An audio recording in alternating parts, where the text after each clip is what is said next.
two of the top selling smartphones in the world are these two guys, the iPhone 6s Plus and the Galaxy Note 5. Samsung and Apple have been very inspired by one another recently, and now users have very similar devices at a glance, but when you dive a little deeper, these two phones couldn't be any more different. Hey everybody, it's Crystal Laura, and this is the iPhone 6s Plus versus the Galaxy Note 5.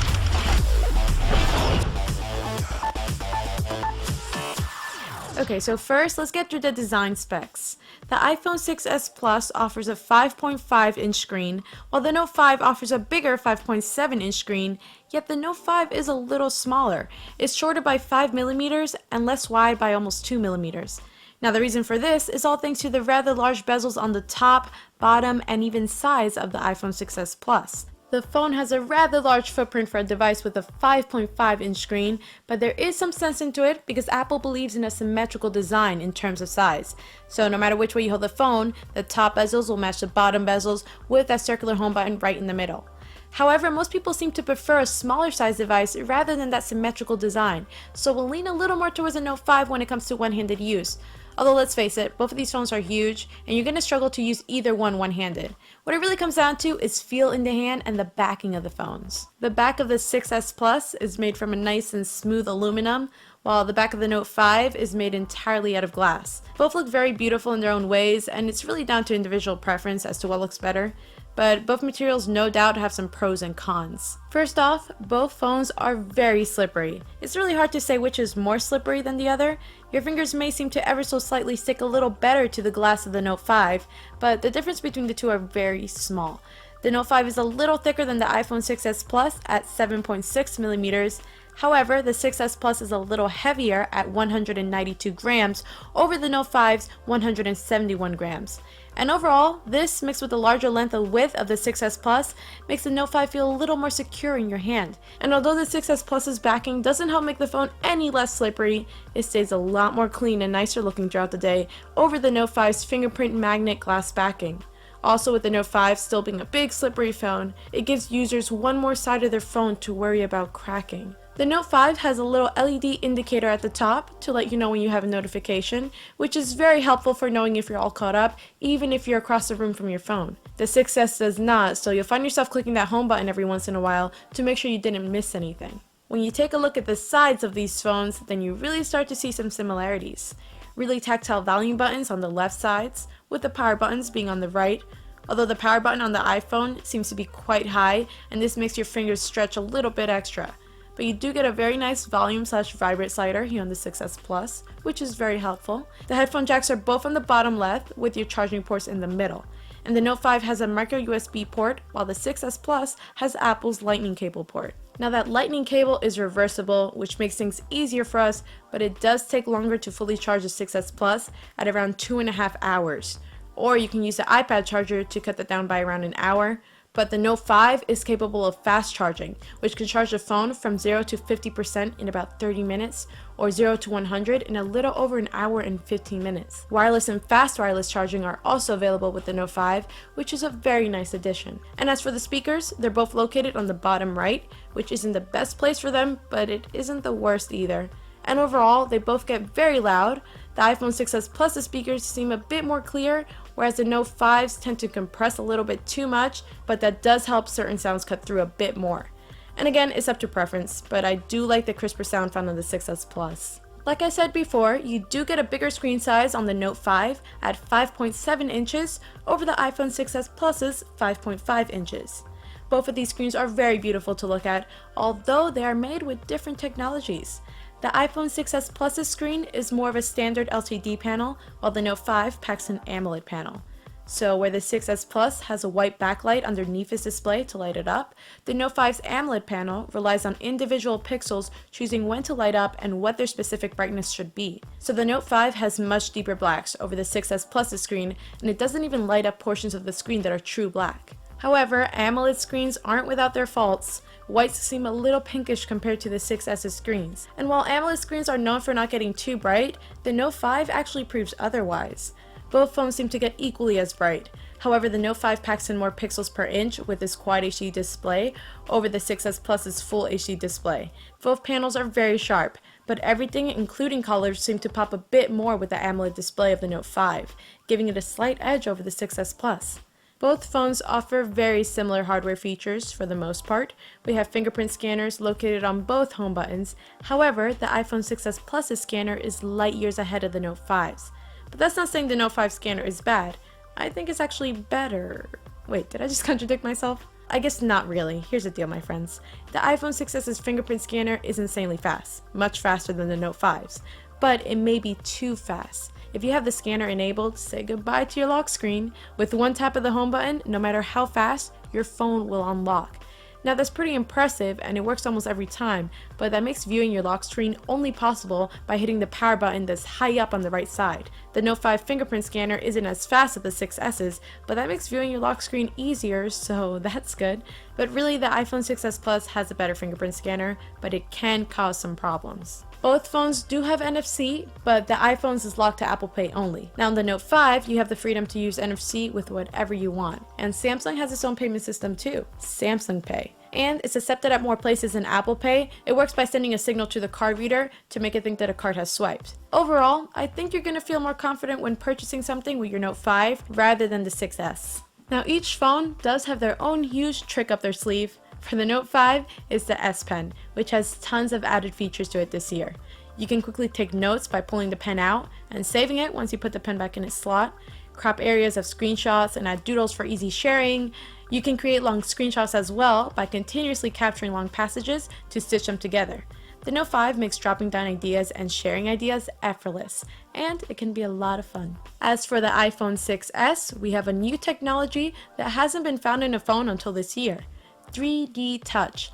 So iPhone 6s's are pressure sensitive now, and that allows for hidden menus to be shown when pressing with a bit of force.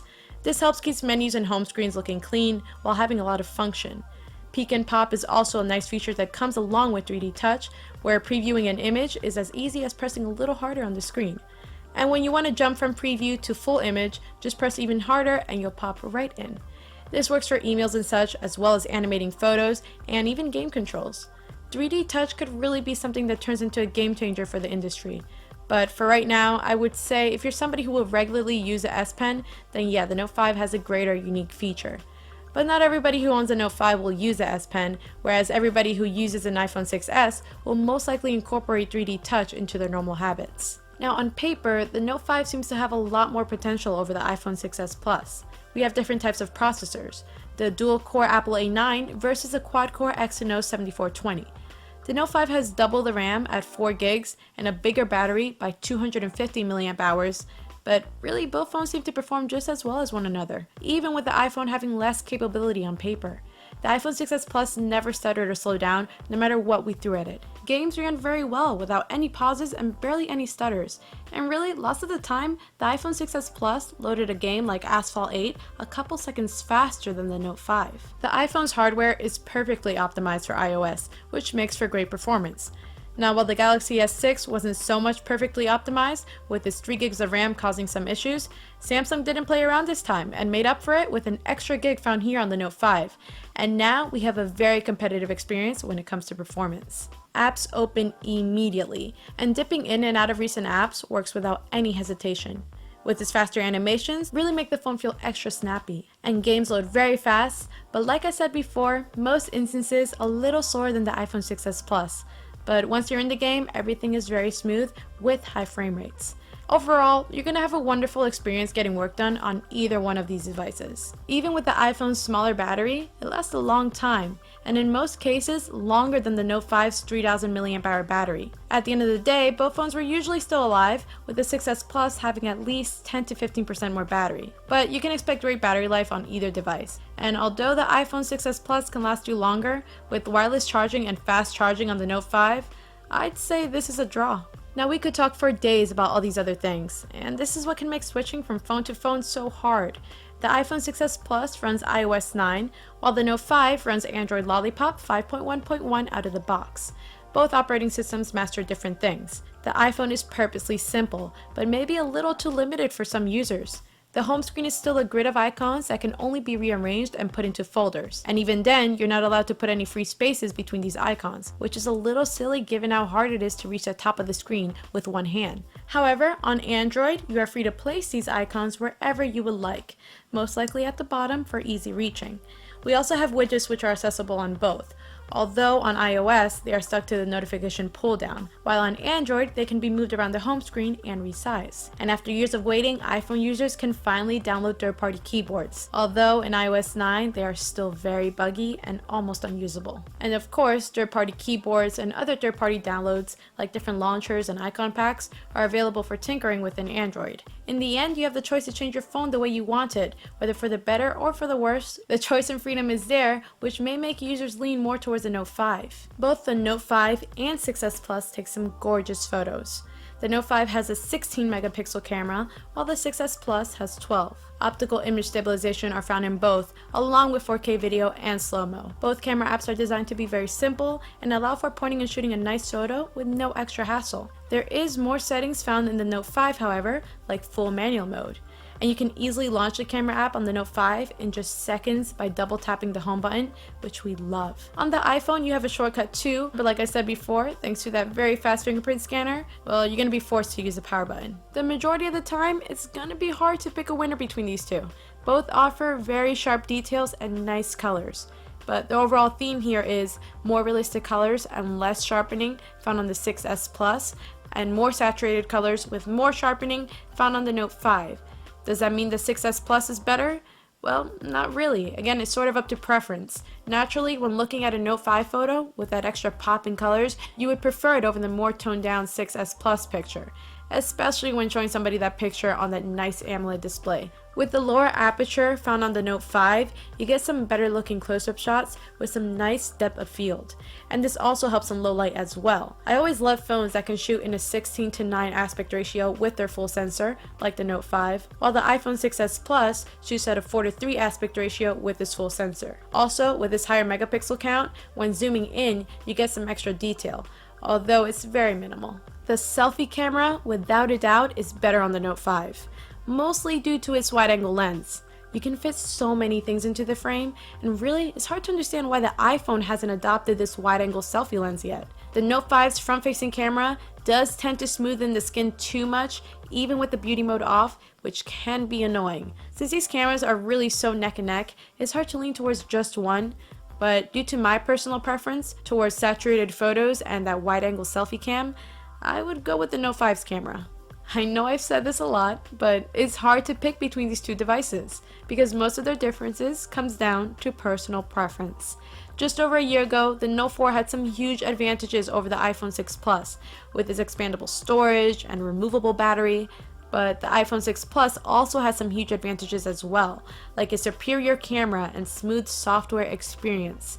And this year, the Note 5 lost its previous advantages and improved on its weaknesses to really make these two phones such a close match. It's a tough choice to pick one, but at least you can have the comfort of knowing that whichever phone you end up picking, you made a good choice.